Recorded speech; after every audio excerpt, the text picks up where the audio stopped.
Would you rather AI just do things on its own, or would you prefer to control every move yourself?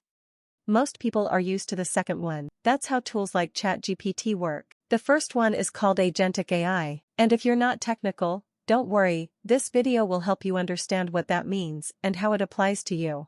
Think about it like a car. Traditional AI is more like cruise control. It helps you take your foot off the accelerator, but you're still steering the wheel the entire time. Agentic AI is closer to a self-driving car. Behind the scenes, it's following a simple loop.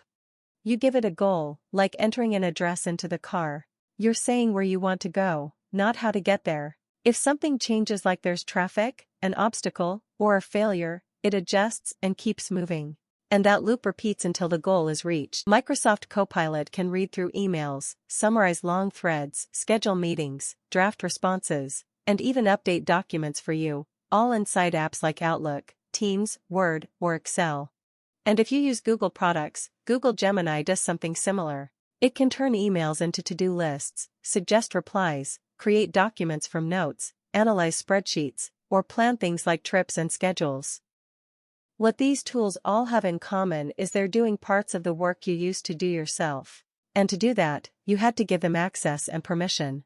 So the real question becomes, when do you let the car drive, and when do you take the wheel? When you break it down, it really comes down to two things: access and autonomy. Access is really about what the tool can see and touch. A lot of tools ask for broad access, Gmail, Calendar, Drive, because it makes them more useful. It's best to keep it as narrow as you reasonably can, like, maybe it can only read emails, only see calendar availability, or only work with files in one folder. Then there's autonomy. What can it do without checking with you? A good rule of thumb is, let autopilot handle reading and summarizing, but for anything that sends, schedules, deletes, or changes something, add a confirm step. That way you're still included in the decision. And then there are guardrails. Think of these as the basics you put in place because every system can mess up.